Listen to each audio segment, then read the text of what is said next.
I put the guy through hell. I had to give him something. TNMP, the Nerdy Misfit Podcast, with your hosts, Connor O'Neill and Matthew Hughes.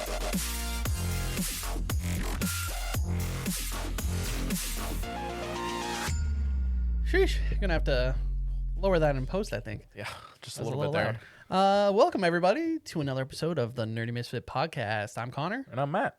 and for today's episode, we're gonna be doing something a little bit different, Matt. Gasp! This will be our first interview with an author. We've done an interview with a YouTuber, Yes, but this will be our first interview with an author. Super excited, Matt. exactly. Over the last couple weeks, Connor and I have taken time to read a sci-fi epic called Vitalerium, Descent into the Void by Nicholas Keating Casbarro. And honestly, with the book, we are tossed into a world that's about 6 centuries past of what we know today. We will venture through the trials of Roman Matthews, troubled individual who teams up with a quite the interesting band of misfits There's a lot of interesting characters. Yes, as they try to fix the wrongs of a corrupted society, to say the least. To say the least. In this episode, we're going to discuss with him the process of writing, what got him into writing, and what the future of Vitalerium looks like. So without further delay, let's jump into the interview. All right, everyone. Today we have Nicholas Keating Casbarro with us here today on the podcast. So first off, thank you so much for coming on. And how is it going this evening? Going all right. Going all right. I don't know if you can hear the child in the background. I apologize about that. No, that's I all got good. I got a 2.5-year-old, and she's a 2.5-year-old. So I think they call those the terrible twos. Is that fitting? yeah, is you hear it? Yeah. Fair enough. But I figure we can start the episode off a little bit about you telling us a little bit about yourself. So, like where you're from, what you've been doing, like outside of writing. Yeah, sure. So originally I'm from Rhode Island. I grew up there, born and raised, and then I ended up going to college in Boston, and then I lived and worked there for about 8 years. And then after that, I met my then my girlfriend, now my wife, and she was doing her first year of residency at Brown. And I ended up following her down to Miami, where she finished out her residency. I lived there for 6 years. Loved Miami. That was a great place to live, man. The weather's nice. I don't know why anyone lives where I'm from. That's why. I mean, we're from Canada, so I mean, the Oh weather man, the weather right now is We have a warning tomorrow unpleasant. for like a foot of snow almost coming in tomorrow. So that's I don't miss that. shoveling down. Yeah, yeah. No shoveling down here. Are you I went down. Oh yeah. are you a sports fan? I mean, if you're moving around, then I assume like your allegiances are complicated. I would say so, but I am definitely still a New England Patriots fan. Okay, So well I'm then, I mean, you excited must for be this super weekend. excited. Yes, exactly. I had a short stint where I was a Tampa Bay fan because Brady went over there for a year, but Yeah, that was short lived. I fair think enough. I think we figured out who we figured out who was most important to the team between Belichick and Brady, Yeah, I think and that that definitely. I think Brady won that Yeah, I argument. think that answered some questions. All right, awesome. So on the podcast, we usually like to talk to our guests about maybe some of their fandoms. Being a sci-fi writer, I feel like some people may jump to some conclusions, but I don't want to, make any assumptions for them. So what are some of like the nerd fandoms you're into? Like Star Wars comics. What are some of your favorite heroes? Um, Obviously you talked about sports already, so give us a little insight of some of your hobby fandoms, if you will. Yeah, so I mean the first one I ever got into was Star Wars. I was just a kid when I saw those. I had the original three, the original trilogy on VHS. Nice. They were my yeah, father's. I used to watch those over and over again. So that was definitely kind of the start of it. But then I started getting into a little bit more heavy stuff when I got a little older. Um, First real heavy sci-fi I read was Dune. Was Frank Herbert's Dune. Yeah. I was only like 13 when I read that, and so that was that was probably one of my bigger inspirations in the sci-fi world in general that ended up carrying over into my writing career.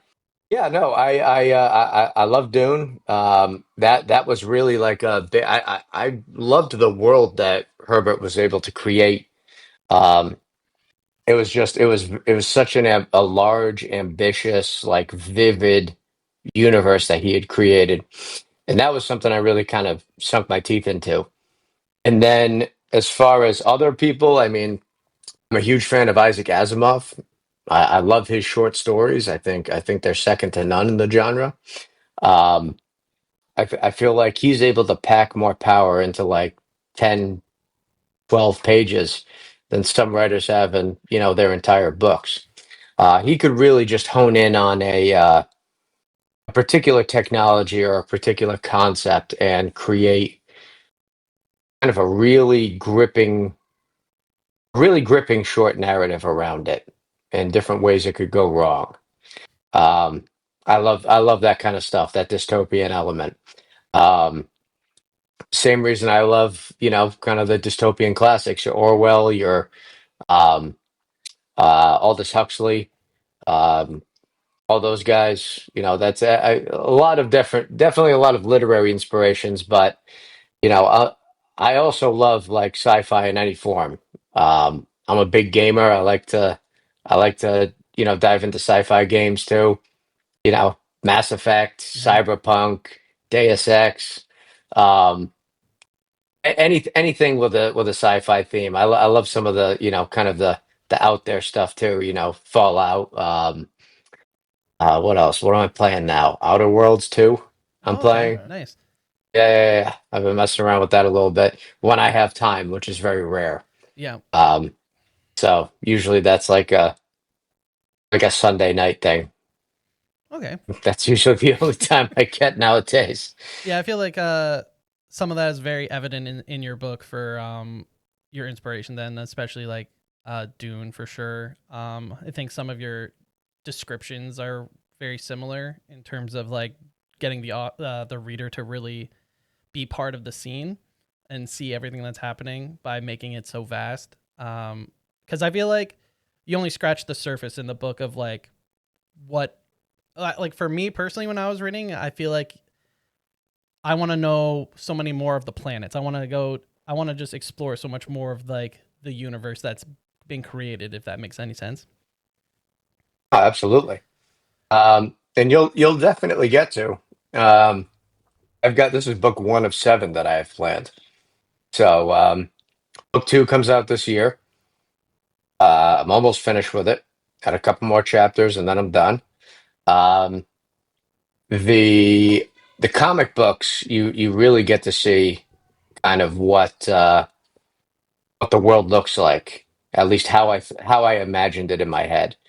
And we're going to start to go even a little darker with the comics. We're going to start having kind of like a second narrative, which is just Roman as an adult before you kind of enter his adulthood in the book, Okay. where he's basically just doing missions for different characters all over planet Diorum, Okay, that'd be cool. within the city of Kyrus, outside the city of Kyrus. Um, you're going to get to see different parts of the city and how they differ in aesthetic and everything else. Um, and yeah, I've got a pretty extensive canon plan for the comic books. So you're going to have the time before the book. You're going to have Roman following the narrative through the book.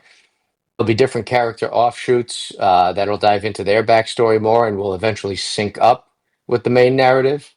Um, I've got some pretty ambitious plans for this series. Actually, that brings up one of my questions, which was since you have experience with writing comics, what are some of the pros of writing a comic versus a novel and some of the negatives, and then vice versa? Like, what do you dislike about writing a comic versus the novel and It's not so much pros and cons as it is just a very different medium? approach. Yeah.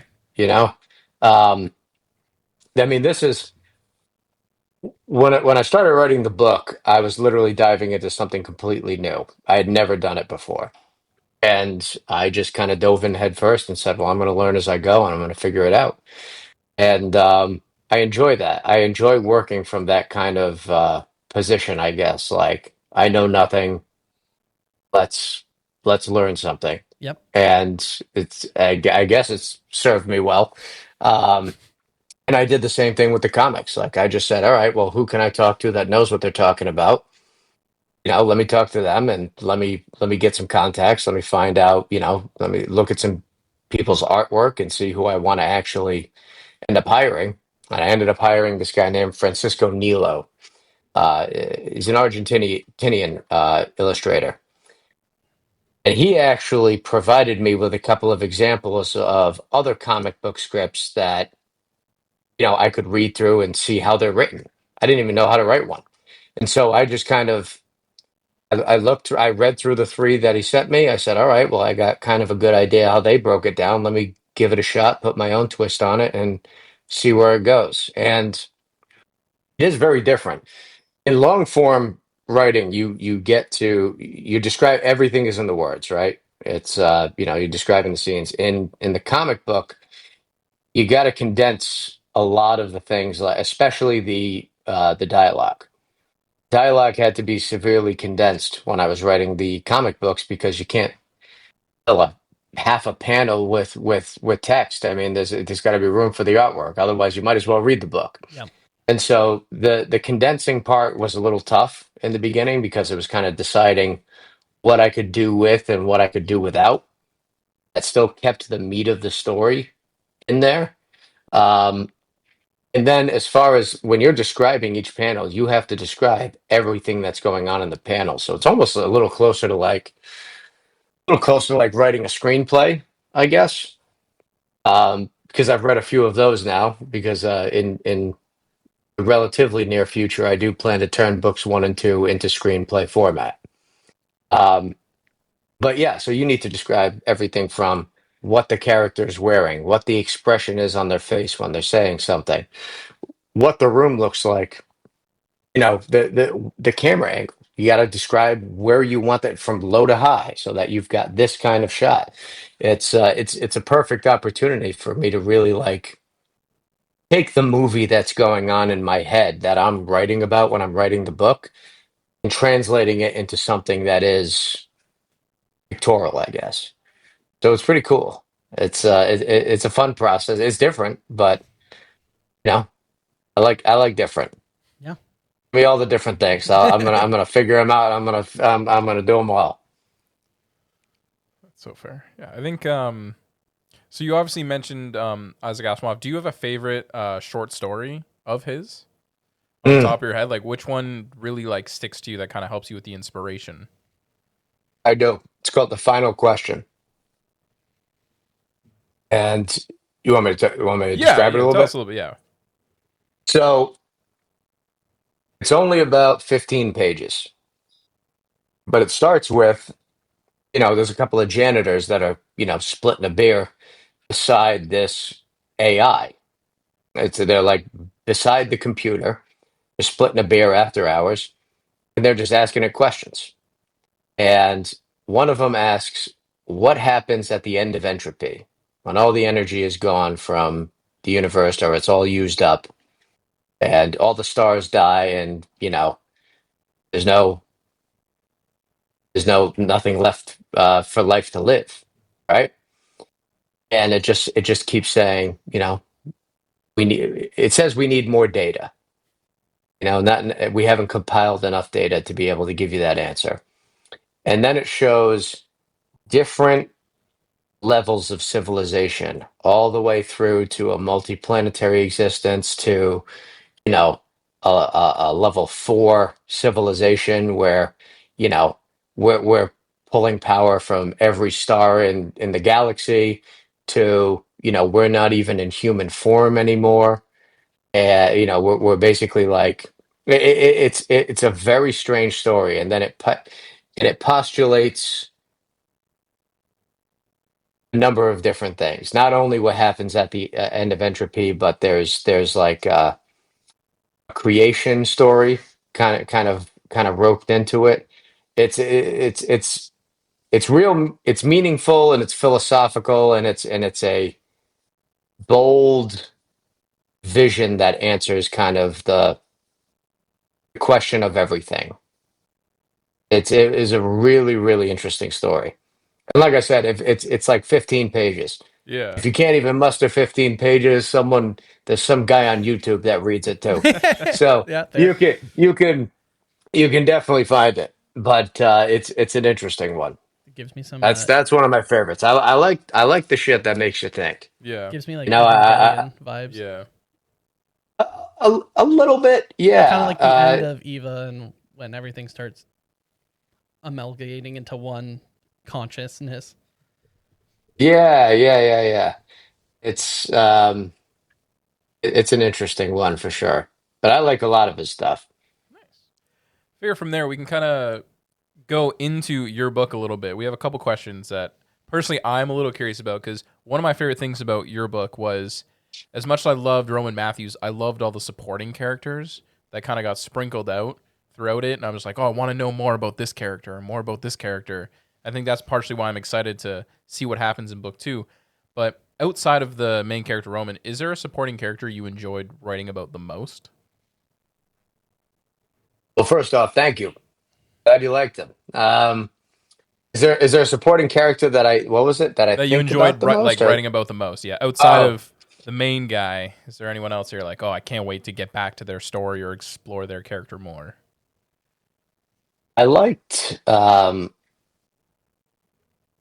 I liked writing Modus. I definitely like writing Modus Magni. Um, he's a character that, and I've already decided this.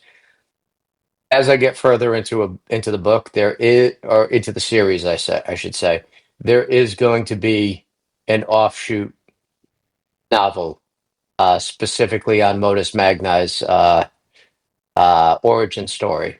We'll say, Nice. and I don't know what I'm going to call it yet. Maybe I'll just call it Modus. I feel like that could be a cool name for a book. Just, I mean, the guy's got a badass name to begin with. Yeah. Um, but every character that I write, it's a fully fleshed out backstory. Whether or not they are a kind of important supporting character, uh, an important antagonist, a supporting antagonist, or whether if they have any dialogue at all in the book, they've got a backstory. Oh wow. And I did that on purpose because I realized pretty early on that if I knew what that person's story was, like where they came from, I could define their motives and I could write them realistically and say like, okay, that this is kind of what they're going to be like. And that allowed me to create, I feel like, just very well defined characters that, you know, they start talking in the book, and before it even said this person, you already kind of know who's talking. Like some of them, they have different speech patterns. Some of them, like Xeris, for instance, he's very well learned, and he's kind of pompous, and so the things that he said, and he's venomous with his, when he's not happy with you, or when he loves being almost annoyed by people, as if like he holds himself higher than everyone. Yeah. You know, he's and you can kind of get that with the dialogue that he has. Um, that was really important to me, was making sure that they all had backstories. But yeah, I loved writing Modus. Norval, another great character that I really like to write. Um, a random one, but not doesn't appear quite as much, but I'm sure it makes a pretty decent impact. Is Nails. Yes. Dude, Nails was fucking fun to write, dude. He was. I was proud of that character. I'm not gonna lie. At the end, because he is just such a loose cannon on another level. You know, they're on a mission. You know, basically breaking into government property, and the dude's just like shoving drugs up his nose Yeah, he the was whole just time. ripping He it. doesn't Yep. give a shit. He's like, let's get it done.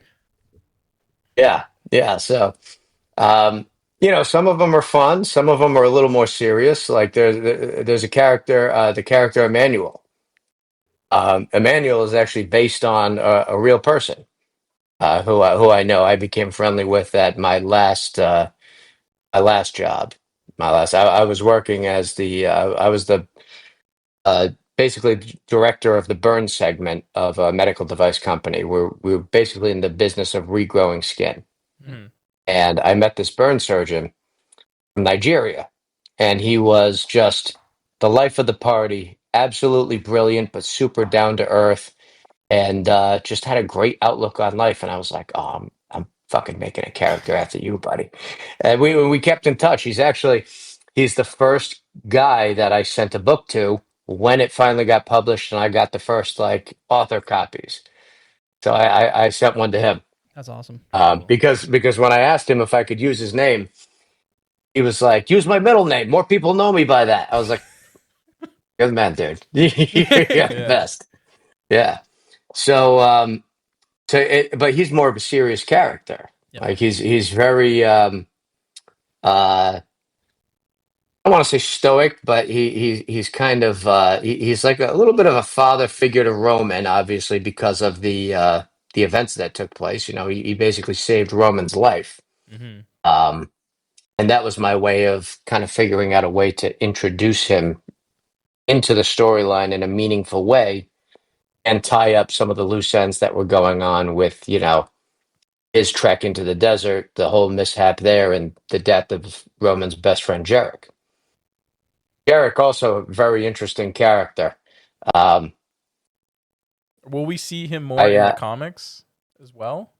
Like, oh like, yeah, oh yeah. Each and every character, you know, when you create, I guess when you create in general, you know, you kind of build an attachment to the work, right? And when you're creating characters, you're kind of creating a person that you can become attached to as well. And so I yeah, I enjoy kind of diving into some of the backstories and some of the potential trajectories for some of these guys that I made and some of the girls and you know what have you. And you're going to see some of the other characters that were maybe a little less fleshed out in the previous book begin to become more fleshed out in book number two, and so on and so forth. And you're going to see some new characters introduced in just about every book that comes out. Because after book two, we're really going to start to reverse the cosmos a bit more. Awesome. I've split in the series so far is 7 books based on the plans that I have. Could be more, but we'll see how that goes. I feel like it's going to depend on how long the second segment takes me. In the first segment, books one and two, everything takes place on planet Diorum.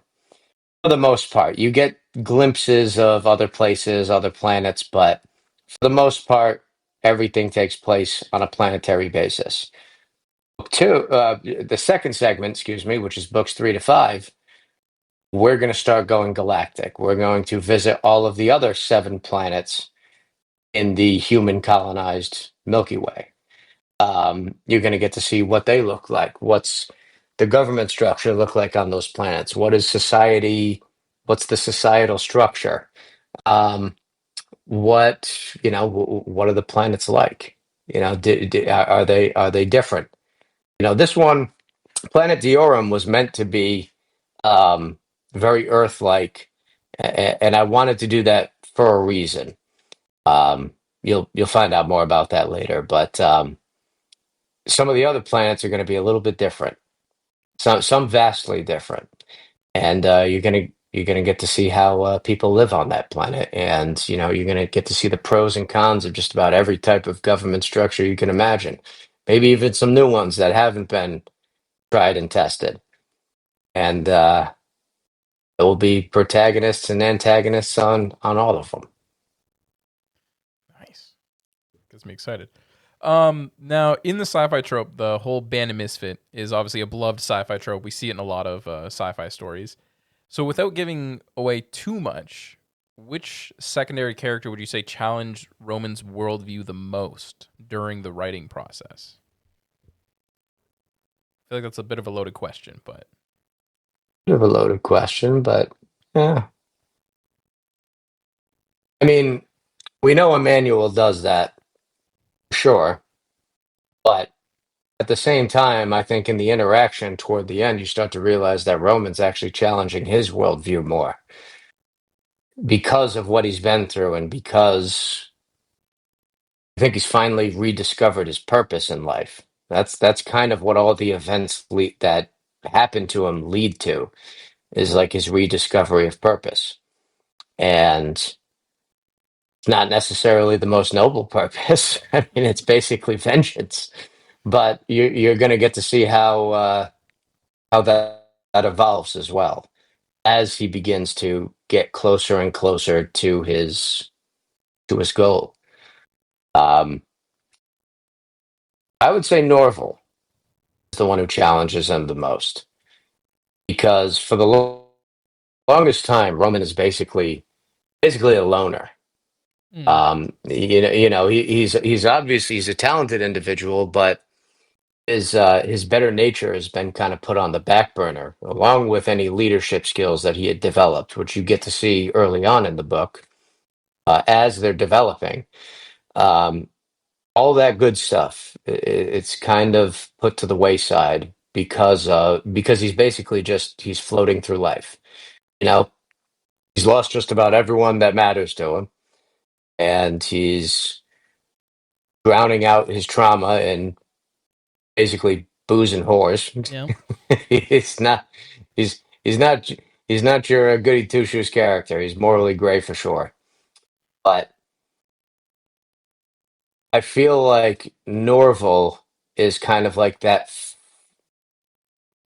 first reintroduction to friendship, like what that is. And you can see Roman struggles with that at first because it's been so long since he's really had anyone that he can trust or rely on or has done anything for him. He lives in a very cutthroat world. So I would say Norval. Um, Monique as well. And Monique is like Monique is while Norval may be his first friend, Monique is like his first glimpse of maybe I still have a shot Yeah. at some kind of normal life. Yeah, that's the vibe I And got from her. yeah, like and mind you, it that even that is still clumsy. Yes. Like they've got a little bit of a toxic relationship, to be honest. Like the the arguments, the drug fueled nights out and everything else. It's they're not exactly super healthy for each other. But at the same time, they're kind of they're coping with everything that they've got going on, the surroundings, the just the nature of life on that planet, and he kind of loses himself in her. So Okay. while it is not a your cozy fireside romance, it's not bereft of it. It was I nice put the though. guy In the story I though, put the guy through hell. I had to give him something. yeah, that's what I felt. I felt like it was a nice little. Oh, okay. This is. I feel good. I feel have a little bit of happiness for him for a bit. For a bit. For a bit. Hmm. For a bit. Um, I have a question about coming up with Vitalerium like the element. More so to do with how did you come up with the powers around it and how you wanted to balance it within the world. Like, did you put a lot of thinking into like, okay, how broken do I want this to be? And obviously, it has to be powerful for it to be as sought after as it is. But how did you do any elements of like thinking of how I want to balance it, or you're just like, nah, it's just crazy. I'm still crafting that I guess that backstory we'll call it, or I guess just the full elaboration on what Vitalerium means to humanity and to all organic life in general. Okay. And I have it in broad strokes, but I guess for the purposes of not giving away everything, um, there's still so much more that we don't understand about it. Um, even after 600, 700 years, of actually studying it, using it, you know, basically building civilization upon it. Right. There's still a lot of answers we don't have, and a lot of it is stuff we don't know we don't know. And what you get to see with Roman is just the tip of the iceberg with it. And one of the like for instance, just to show you how much humanity still doesn't know about it, we still don't understand its true source. Okay. So, for instance, the vital fracture, where it comes from. What I have written about it that isn't in the book yet.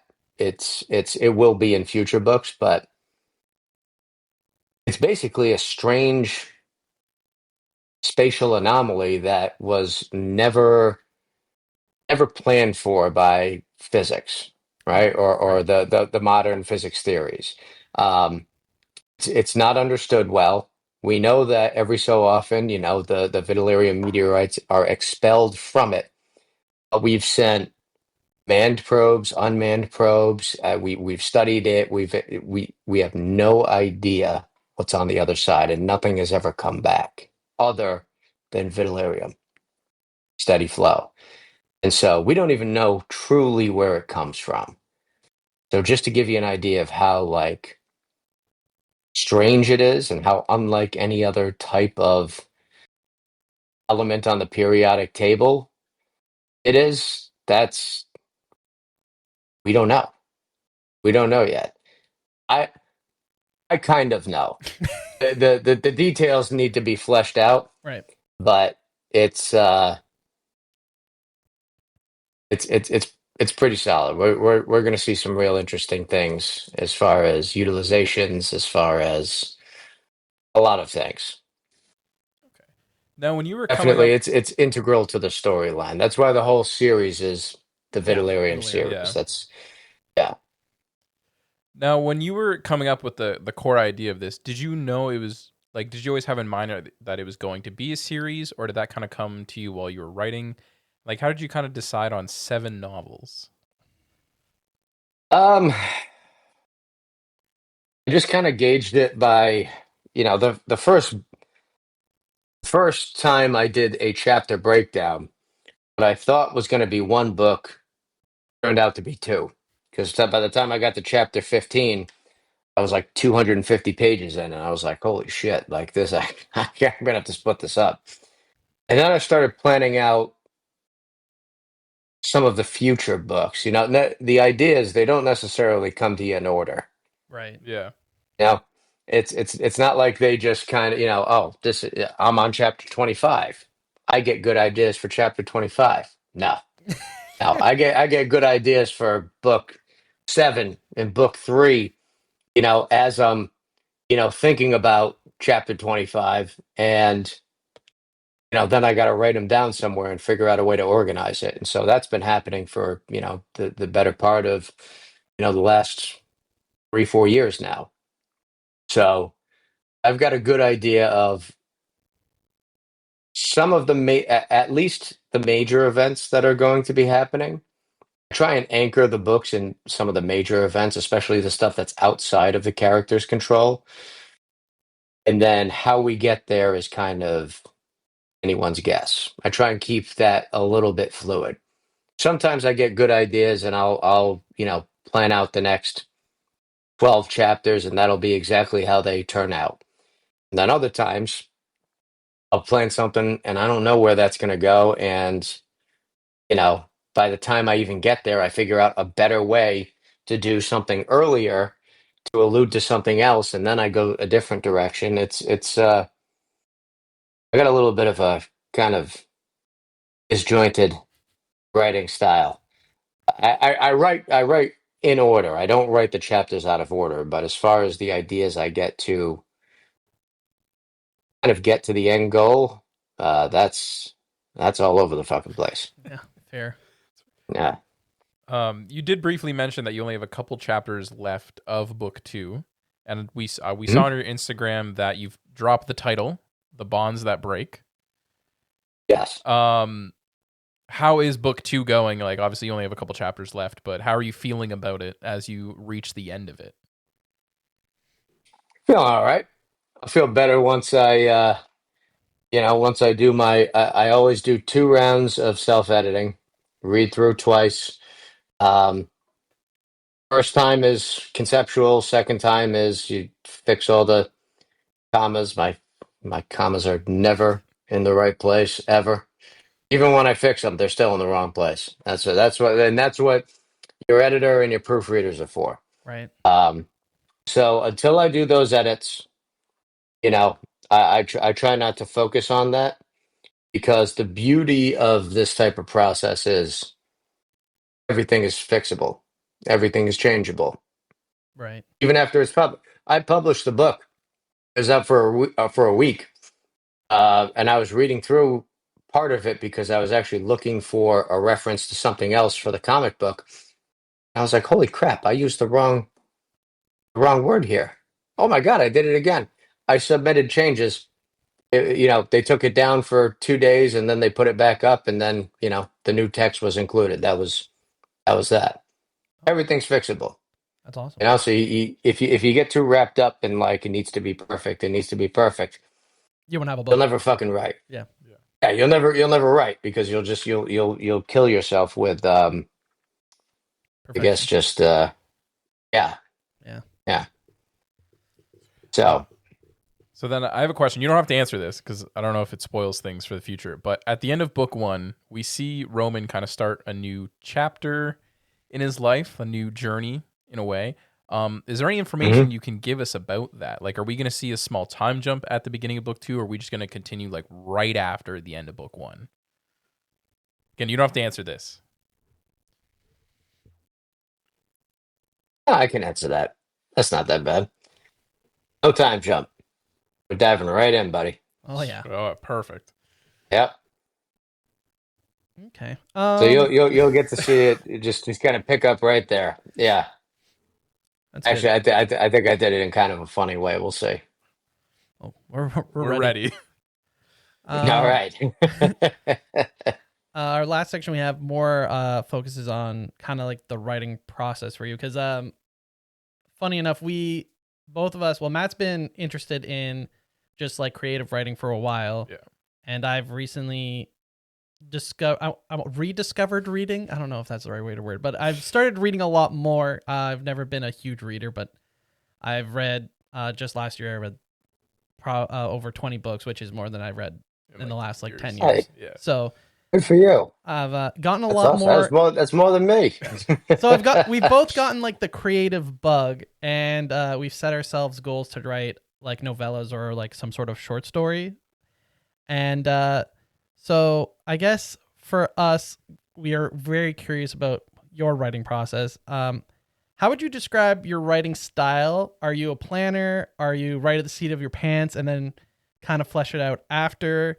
Or big world builder, like as you're going? I know that we've watched a lot of interviews of different authors talk about they have to plan literally everything in the world first before they jump into it. And then there's, I think it was Stephen King, who's just like, he just goes. Just and then sits there and writes. he figures it out as he goes. And he's like, yep, nope, that's what they're going to do. And because for him, it's like he's experiencing the story as he's writing it. So that's what he finds works for him. So I'm kind of curious to what works for you.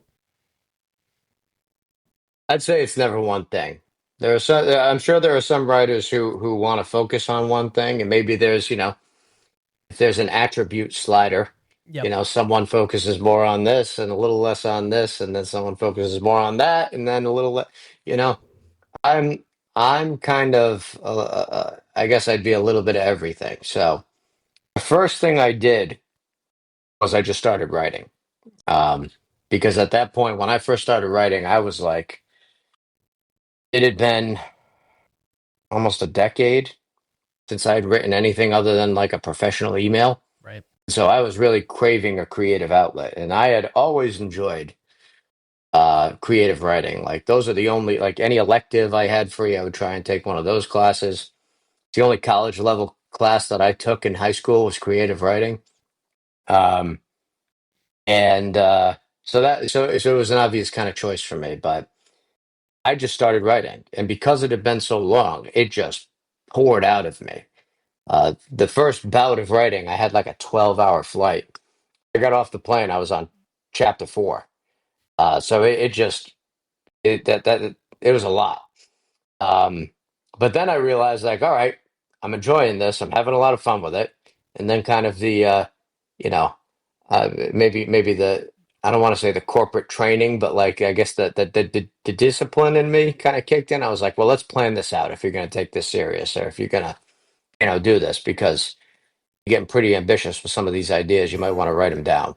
Yep. Um, and so I started with just the themes that I wanted to discuss in the writing, kind of the undertones, right? And that led me to, all right, well, who are the factions? Who are the players within those factions? What do they stand for? Who are the characters? What are their backstories? I always write, like I said, the backstory, but I also choose, like, a lot of the characters that I write about are based on people I know, some friends of mine, sometimes some not friends of mine, sometimes just people that I've met that have inspired me. You find inspiration anywhere if you look hard enough and you know how to break it down. Could be something as simple as an interaction you have during your day, you know. Um, and the more I planned, the more I was like, okay, well, I think I have a good idea. Let's keep writing. And I did create a little bit of a chapter breakdown. And it was rough. It would just be like a couple sentences for each chapter, summing up like broad strokes what's going to happen. Okay. And that, like I said, that changes frequently because as you write, you know, like Stephen King says, he experiences the story as he writes. Well, if that's the case and you're writing the characters true, they're going to help guide you a little bit and you're going to come up with good ideas based on the situations you put them in. And so that chapter breakdown, you know, it's not well fleshed out for a reason because it's meant to be a little bit fluid. Okay. And so I'd say there's a little bit of both. The other thing is I find whenever I'm experiencing writer's block, which I put that in quotations because I'm not entirely a true believer of it. Um, Anytime I feel like the writing is starting to slow, I'd go back to the drawing board because I say like, all right, something's not well defined enough. Let's And I discovered this kind of by accident because the writing was getting a little slow at one point in book one, and I was like, all right, well, you know what? Maybe I'll just go back and work on defining some planet, or add another page of different technologies that we can pull from that are in existence in this world, and the more I defined the environment and the characters and all of the things that they have at their disposal, the more I realized like that's what the problem was. Because I'm imagining this as as I'm writing it, I'm seeing it like a movie in my head. And I'm just describing everything that I'm seeing. And if I can't see it, the writing begins to slow. So I have to create more. If I go back to the drawing board, the second I do that for a little while, I go back to the writing and it flows again. That makes sense. This kind of eases into the next question. Is inside your novel, we see some creatures, weapons, some different cities. We know about the different planets, stuff like that. What is your organization like, and how do you do your best to keep it all organized? I use Excel, Oh, is what I know. Well, I mean, It's if it's what you know. pretty simple. It's pretty simple. You can throw pictures in there. You can, add descriptions under them. You can, I've got like a whole codex in an Excel document. It's insane now. It's tough for me to, I usually transfer files between my laptop when I'm traveling and my desktop, Right. when I'm at home. And, the thing is like 100 megabytes now because it's packed full of, pictures and it's like 40 tabs long.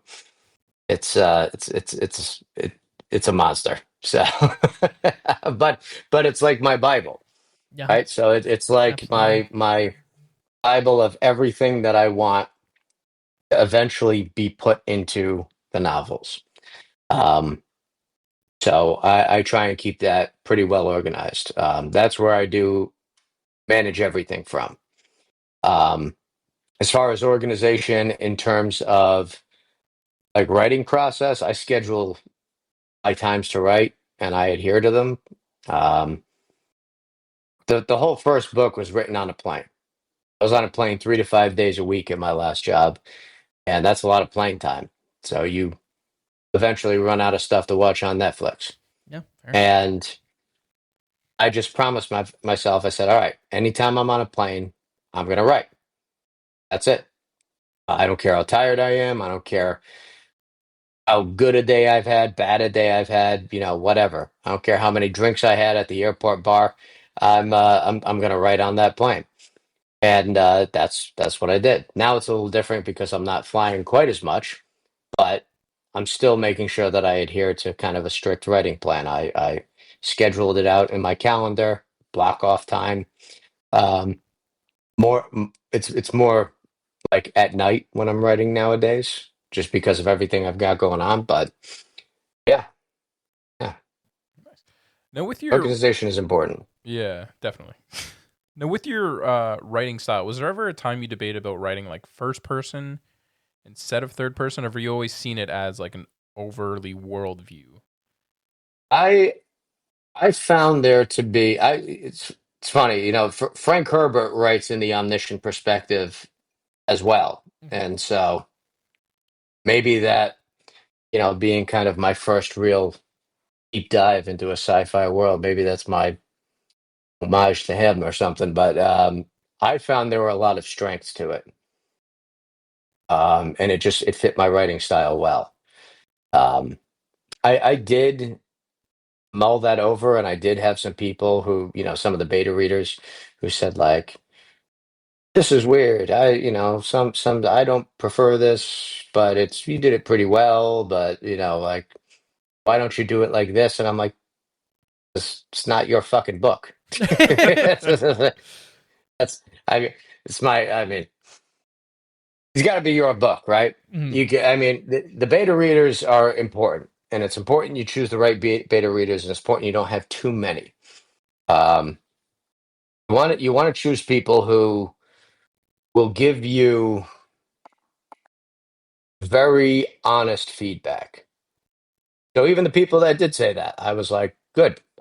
Thank you for that. I'm glad you made me realize that there are some people who may not like that style of writing. Which I'm trying to give you a perspective of everything that's going on in the room, not just the perspective of you know one specific character. Right. I want you to be a fly on the wall, absorbing everything. And it's good. My wife was one of my first beta readers. She was my first beta reader, um, and that worked out well because my wife is brutally honest. Um, my wife's a surgeon, very Yep. direct, very black and white. And she enjoyed it, but she was also the first to tell me, "This is great, but this part sucks. You need to change that. Take that out. That doesn't make any sense. This goes way too far. This is," and that was good feedback. Um, and then the other beta readers were able to kind of confirm that, maybe slightly more politely, but yeah, yeah. So it's important that you get good, honest feedback. You don't want people who are just going to pump you up, and you don't want people who are just going to give you negative feedback that isn't constructive. Because there are some people who just they just enjoy Being negative. not enjoying. Yeah. No. Yeah. Absolutely. So um, yeah, choose your beta readers wisely. Um, I'd say what they say is semi gospel. Whereas what your editor says, take that as gospel. Um, you need to make sure that you're answering all the questions. Like for instance, some of the best feedback my editor gave me was in the first version that I turned into him. He was like, "Roman's motives aren't clearly defined," and I was like, "Really? I thought they were." He was like, "Well, he kind of." kind of show a lot of humanity in him as an adult toward the end, and really not a whole lot leading up to it. And that's where the scene, and it was one that I had cut initially because I was like, I don't know if I can make it work.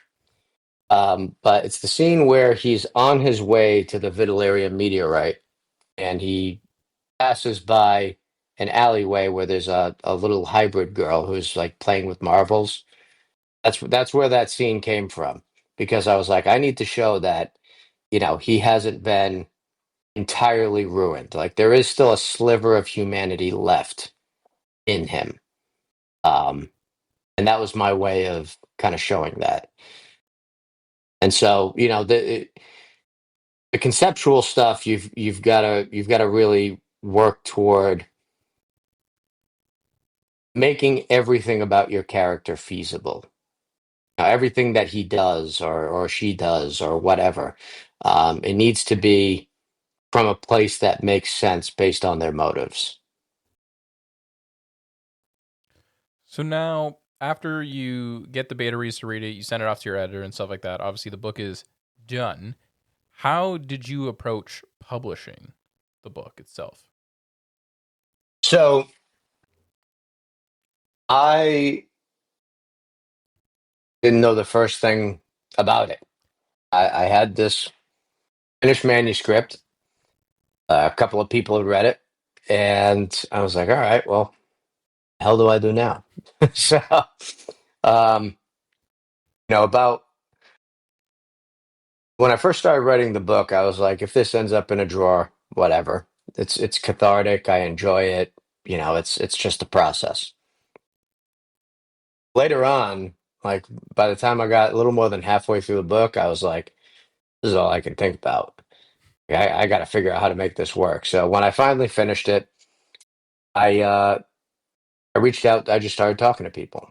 You just find your mentors, right? And I ended up reconnecting with my wife's cousin, who has written books, and she was like, "Well, I have a friend who works for a boutique publisher. Um, I can help you get a meeting set up. If that's about all I can do. If they like it, great. And if not, you got more work to do. And then you got to, go query an agent. You got to go query publishers. You got to go go to this website and that website. So I had kind of like a to-do list. I ended up meeting with this publisher and then two others. Um, and they're all hybrid publishers. And I was like, all right, well, what do you guys offer? And I looked at what they offered, and the one that my wife's cousin had introduced me to was far better than anyone I had talked to, because there's a lot of companies out there that are, you know, pay us money, we'll put your book out there, and you get very little as far as resources. Like Right. this company, um, I had project manager. I had an editor for conceptual stuff. I had uh, two proofreaders. I went through 6 rounds of proofreading. That's a 600-page book. Yeah. You want to talk about almost getting tired of reading your own book? Yeah, dude. so so I had two editors. I had a marketing person. I had an in-house publicist for a little while. They helped me submit my books for awards, for editorial reviews, for they set up my NetGalley account. They helped me with social media in the beginning. They did literally everything I could have possibly wanted. They helped me figure out all of the stuff I didn't know I didn't know. So that's kind of how that happened. So shout out to Atmosphere Press. They did pretty well by me. Nice. Now, outside of like getting published and writing and stuff like that, how do you balance a daily life with being a writer, being a parent, having a job, spending time with friends, hobbies, etc.? How do you kind of balance it all? I don't. I have no balance. It's insane. My life is chaos.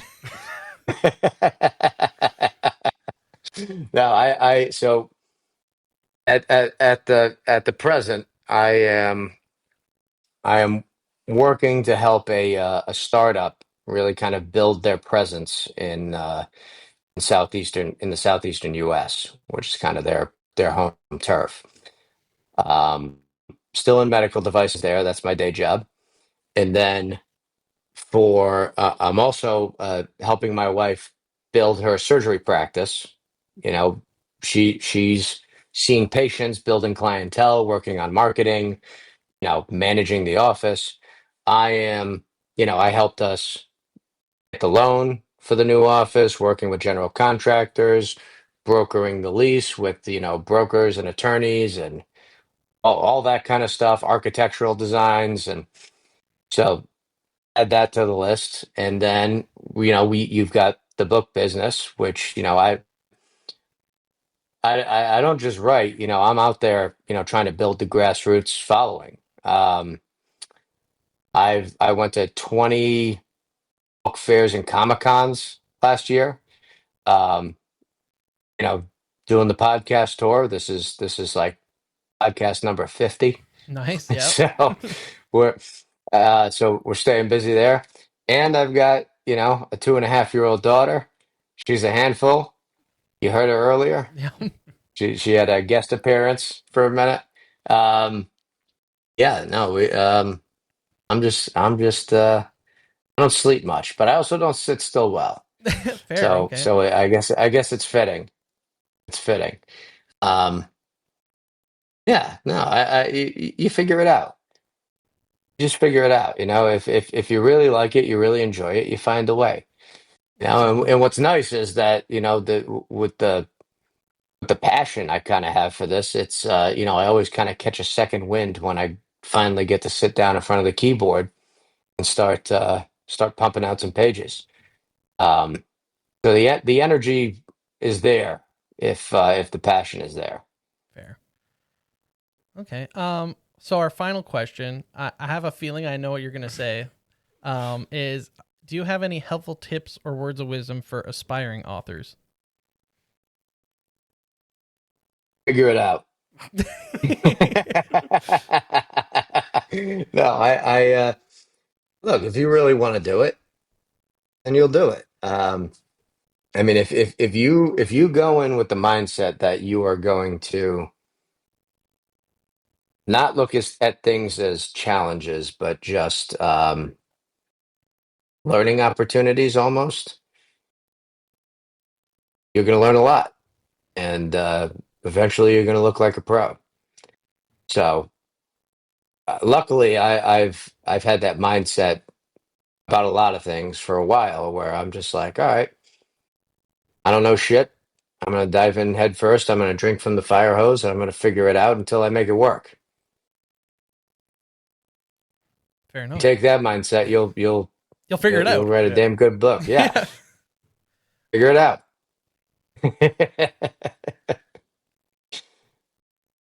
That's my words of wisdom. I think it's good. Yeah. Short and sweet. I thought it was gonna be just write, put pen to paper and write. I thought that's what you were gonna say, but that's better. Well, you got to do that, obviously. I mean, Yep. that's pretty obvious stuff. Yeah, All right. Well, first off, huge thanks for you coming on. This is Nicholas Keating Casbarro. Thank you so much for joining us. Seriously, if you guys like sci-fi with a gritty edge, Vitalerium Descent in the Void is definitely a must-read. And now, Nick, where can people go to support you and stay updated on what's to come? yeah. So you can get the book on Amazon. I always tell people, every book purchase gets me that much closer to making the movie. So Fair. help me out, help me make that movie. I want to see it as a video game too. I'm trying to take this to all mediums of entertainment within the next 10 years. So yeah, it's on Amazon, easy to get a hold of, barnesandnoble.com, booksamillion.com. If you like audiobooks, I've got the audiobook on Amazon and Audible, graphic audio. I have a phenomenal voice actor who voiced the whole thing. His name's Michael Neeb. Shout out Michael Neeb. Um, he adds music, tones when it gets suspenseful. sound effects, voice modulation where it's appropriate in post production. It's like you're listening to a movie. It's very immersive, and that's what I wanted it to be. Um, any of the limited edition stuff, every book will have a limited edition print that I only print 500 copies of. That's on my website. Comic books are also on my website. Each comic has a 200 copy limited edition of each episode. And social media, you can follow me at Vitalerium Series on just about anything under the sun. Instagram, X, TikTok. I never thought I'd have a TikTok, but I got a TikTok now. Um, Threads, whatever. X is at Vitalerium. Okay. Vitalerium Series was too many characters. But and then I have a Patreon. It's called Inside Vitalerium, Okay. and that I drop behind the scenes stuff. I drop stuff early on my Patreon. So like the Patreon subscribers will get the comics before anyone else. Um, they'll get versions of the books, the new books before anyone else. Um, and they'll get to see, a lot of the new kind of stuff that's going on. Just, author features, new stuff, where I'm going, what I'm doing. A day in the life. Yeah. Okay. Awesome. We'll make sure to put the links for those down in the description below on the YouTube. Appreciate that. Sweet. And that concludes our interview here. So thank you again, like I said, so much for coming on the podcast. Hey, thanks for having me, guys. It's a lot of fun. And there you have it. Our first interview of 2026 complete. We hope if you made it this far, you enjoyed it. And let us know in the comments below if you'd like to see more of these interviews like this in the future, and we'll see what we can do to make it happen, And most importantly, let us know if you'll be picking up a copy of Vitalerium to read. Once again, big thanks to Nick for coming onto the podcast and giving us a look into the mind of an author. I know that is definitely something both Matt and I are interested in. Tune in next week, though, for the anime of the month. Back to the regular scheduled programming, where we'll be discussing Charlotte. So if you have not already, you've got very little time. Yeah. But crank it out and join us for the pod next week. Crazy to believe that we're almost in March, Matt. Crazy how time flies. I mean, it feels like that February was yesterday. It really does.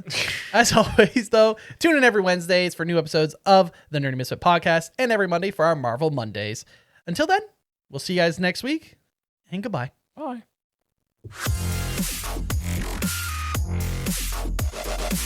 TNMP, the Nerdy Misfit Podcast. Don't forget to join the island by dropping a follow. Thank you. And see you next week.